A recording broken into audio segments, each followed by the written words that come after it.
அகிலம் நியூஸ் நேயர்களுக்கு வணக்கம். அகிலம் நியூஸின் இன்றைய இரவு நேர பிரதான செய்திகள். முதலில் தலைப்புச் செய்திகள்.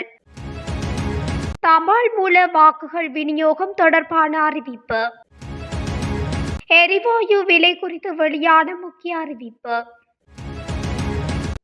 ஆடை தொழிற்சாலை பெண்கள் 25 பேர் வைத்தியசாலையில் அனுமதி. டெங்கு அபாய எச்சரிக்கை விடுக்கப்பட்டுள்ள 5 மாவட்டங்கள். எல்லை மீறிய வாக்குவாதத்தினால் குடும்பஸ்தருக்கு நேர்ந்த துயரம். அடுத்த 36 மணித்தியாலங்களுக்கு வானிலையில் ஏற்படவுள்ள மாற்றம். பேருந்து முச்சக்கர வண்டி கட்டணம் தொடர்பில் வெளியான முக்கிய தகவல்.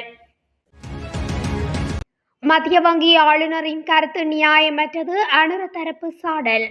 தொடர்பான விரிவான செய்திகள். 2024 ஜனாதிபதி தேர்தலுக்கான தபால் மூல வாக்குகள் நாளை விநியோகிக்கப்படும் என சிரேஷ்ட பிரதி தபால் மா அதிபர் ராஜித ரணசிங்க தெரிவித்துள்ளார். தபால் மூல வாக்குகள் விநியோகம் 95% நிறைவடைந்துள்ளதாகவும் இராணுவ தளங்களுக்கு விநியோகிக்கப்பட வேண்டிய தபால் மூல வாக்குச்சீட்டுகளில் ஒரு பகுதி மாத்திரமே எஞ்சியுள்ளதாகவும் அவர் குறிப்பிட்டுள்ளார்.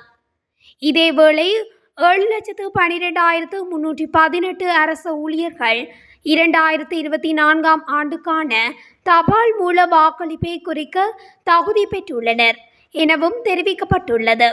மேலும் 2024 ஆண்டு ஜனாதிபதி தேர்தலுக்கான தபால் மூல வாக்களிப்பு எதிர்வரும் 4, 5 மற்றும் 6 தேதிகளில் நடைபெறவுள்ளமை குறிப்பிடத்தக்கது.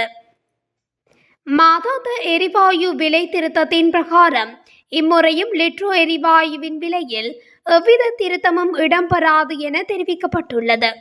குறித்த விடயத்தில் லிட்ரோ எரிவாயு நிறுவன தலைவர் மொதித பீரிஸ் ஊடகம் ஒன்றுக்கு கருத்து தெரிவிக்கும் போது குறிப்பிட்டுள்ளார். கடைசியாக ஜூலை 2ஆம் தேதி எரிவாயு விலை திருத்தம் செய்யப்பட்டது. இதையடுத்து ஆகஸ்ட் மாதத்தில் எந்த மாற்றமும் செய்யப்படவில்லை.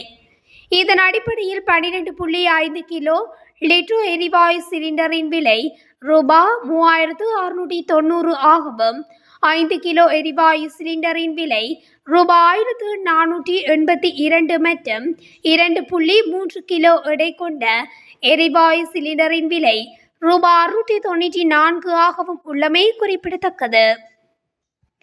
மகியங்கனை ஆடை தொழிற்சாலை ஒன்றில் கடமையாற்றும் 25 பெண்கள் திடீர் சுகையினம் காரணமாக வைத்தியசாலையில் அனுமதிக்கப்பட்டுள்ளதாக போலீசார் தெரிவித்தனர். நேற்று இரவு அவர்கள் வைத்தியசாலையில் அனுமதிக்கப்பட்டுள்ளதாக தெரிவிக்கப்படுகின்றது. சுகையினமடைந்தவர்கள் மகியங்கனை ஆதார வைத்தியசாலையில் அனுமதிக்கப்பட்டுள்ளனர். உணவு ஒவ்வாமை காரணமாக பெண்கள் இவ்வாறு சுகையினம் அடைந்துள்ளதாக வைத்தியசாலை வட்டாரங்கள் தெரிவித்துள்ளன. மேலும் சம்பவம் தொடர்பான மேலதிக விசாரணைகளை மகியங்கனை பொது சுகாதார பரிசோதகர்கள் மற்றும் மகியங்கனை போலீசார் மேற்கொண்டுள்ளனர். நாட்டில் நிலவும் சீரற்ற காலநிலையினால் 5 மாவட்டங்களின் 29 சுகாதார வைத்திய அதிகார பிரிவுகள் டெங்கு அபாய வலயங்களாக அடையாளம் காணப்பட்டுள்ளதாக தேசிய டெங்கு கட்டுப்பாட்டு பிரிவு தெரிவித்துள்ளது. அதன்படி கொழும்பு, கம்பகா, களுத்துறை, ரத்தினபுரி மற்றும் கண்டி ஆகிய மாவட்டங்கள் டெங்கு அபாயமிக்க மாவட்டங்களாக அடையாளம் காணப்பட்டுள்ளது.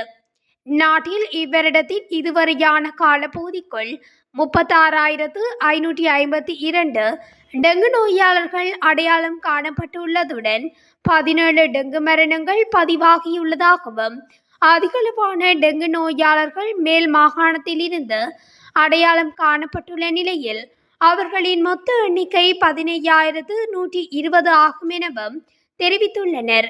இதனால் பொதுமக்கள் அனைவரும் தங்களது சுற்றுச்சூழலை சுத்தமாகவும் பாதுகாப்பாகவும் வைத்திருக்குமாறு தேசிய டெங்கு கட்டுப்பாட்டு பிரிவு மேலும் தெரிவித்துள்ளது. குருநாகல் குளியாப்பட்டிய ரத்னலேவத்த பகுதியில் உள்ள வீடொன்றில் நபரொருவர் கூறிய ஆயுதத்தால் வெட்டி படுகொலை செய்யப்பட்டுள்ளதாக போலீசார் தெரிவித்துள்ளனர்.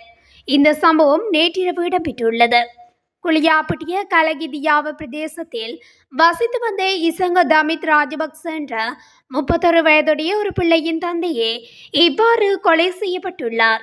அத்துடன் உயிரிழந்தவர் கொலை வழக்குகள் உட்பட பல வழக்குகளில் சம்பந்தப்பட்டவர் என போலீசார் தெரிவித்துள்ளனர். குறித்த பகுதியில் இடம்பெற்ற இசை கச்சேரியொன்றில் கலந்து கொள்வதற்கு முன்னர் வீட்டில் இடம்பெற்ற மதுபான விருது ஒன்றின் போது ஏற்பட்ட வாக்குவாதமே கொலைக்கான காரணம் என போலீசாரின் விசாரணையில் தெரிய வந்துள்ளது. இந்நிலையில் வீட்டின் உரிமையாளர் உட்பட 4 கைது செய்யப்பட்டுள்ளதாக போலீசார் குறிப்பிட்டுள்ளனர்.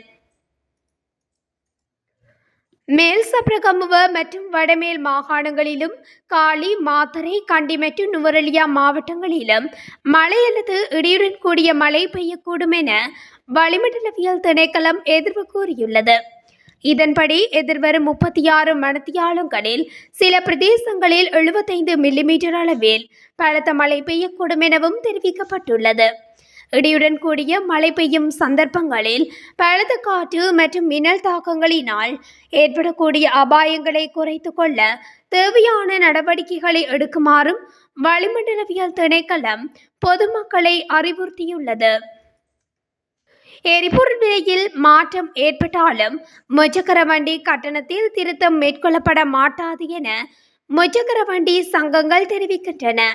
அகில இலங்கை முச்சக்கர வண்டி சாரதிகள் சங்கத்தின் தலைவர் சுதில் ஜெருக் ஊடகங்களுக்கு கருத்து தெரிவிக்கும் போதே இவ்வாறு தெரிவித்துள்ளார். அத்துடன் 1 லிட்டர் பெட்ரோலின் விலை 300 ரூபாவாக குறைக்கப்பட்டால் முதல் கிலோமீட்டருக்கு அறவிடப்படும் தொகையை 80 ரூபாவாக குறைக்க முடியும் என அவர் குறிப்பிட்டுள்ளார். மேலும் முச்சக்கர வண்டி கட்டணத்தை குறைப்பது தொடர்பில் ஜனாதிபதி செயலகத்துடன் இணைந்து தற்போது தொழில்நுட்ப குழு ஒன்று செயல்பட்டு வருவதாகவும் அவர் தெரிவித்துள்ளார். இதேவேளை எரிபொருள் விலை குறைக்கப்பட்டாலும் இந்த ஆண்டு பேருந்து கட்டணத்தில் மாற்றம் இருக்காது என பேருந்து தொழிற்சங்கங்கள் தெரிவிக்கின்றன. இம்முறை எரிபொருள் விலை குறைவினால் பேருந்து கட்டணத்தை திருத்த முடியாது என இலங்கை தனியார் பேருந்து உரிமையாளர்கள் சங்கத்தின் தலைவர் கெமுனு விஜயரத்ன தெரிவித்துள்ளார். அவர் மேலும் தெரிவிக்கையில் பல வருடங்களாக விலை சூத்திரத்தின் கீழ் பேருந்து கட்டணம் அறவிடப்பட்டு வருகிறது. இந்நிலையில் விலை சூத்திரத்தின்படி 10 ரூபாய் மாற்றம் 4% எட்டவில்லை. எனவே இம்முறை பேருந்து கட்டணம் திருத்தப்படாது என அவர் குறிப்பிட்டுள்ளார். தேர்தல் அறிவிக்கப்பட்டுள்ள இவ்வேளையில் பொருளாதார சீர்திருத்தம் தொடர்பிலான அறிக்கையை மத்திய வங்கியின் ஆளுநர் நந்தலால் வீரசிங்க வெளியிடுவதற்கு உரிமையில்லை என தேசிய மக்கள் சக்தியின் தேசிய செயற்குழு உறுப்பினர் சுனில் ஹந்துன்னெத்தி தெரிவித்துள்ளார். தேசிய பத்திரிகை ஒன்றுக்கு கருத்து வெளியிடும் போதே அவர் இதனை கூறியுள்ளார். தேர்தல் அறிவிக்கப்பட்டுள்ள இவ்வேளையில் இவ்வாறான அரசியல் அறிக்கையை வெளியிடுவதற்கு மத்திய வங்கி ஆளுநருக்கு உரிமையில்லை. இதுபோன்ற அறிக்கை தேர்தல் முடிவுகளில் தாக்கத்தை ஏற்படுத்தும் என்றும் நினைக்கின்றேன். மறுபுறம் நாட்டை அபாயகரமான பொருளாதாரத்தில் சிக்க வைத்த ஆட்சியாளர்களிடம் நாட்டை ஒப்படைக்க கூடாது என மத்திய வங்கி ஆளுநர் கூறுகிறார். நாட்டின் பொருளாதாரம் ஆபத்தான நிலையில் இருப்பதாக மத்திய வங்கியின் ஆளுநர் தெரிவித்துள்ளார். அவ்வாறெனில் அந்த ரக்க கனவில் இருந்து நாட்டை விடுவிக்கக்கூடிய ஒரு குழுவிடம் நாட்டை ஒப்படைக்க வேண்டும். நாட்டின் பொருளாதார மந்த நிலைக்கு யார் காரணம் என்றும் நீதிமன்றம் தீர்ப்பில் குறிப்பிடப்பட்டுள்ளது. இவ்வாறானதொரு பின்னணியில் இந்த அமைப்பு தொடர்ந்தும் செயற்படுமாயின் நாட்டின் பொருளாதாரம் வீழ்ச்சியடையக்கூடும் என மத்திய வங்கியின் ஆளுநர் சுட்டிக்காட்டியுள்ளதாக நான் கருதுகின்றேன் என்றார். இத்துடன் அகிலம் நியூஸின் இன்றைய இரவு நேர பிரதான செய்திகள் நிறைவடைகின்றன. தொடர்ச்சியாக இதுபோன்ற செய்திகளை அறிந்து கொள்ள அகிலம் நியூஸ் ஊடகத்துடன் இணைந்திருங்கள். நன்றி, வணக்கம்.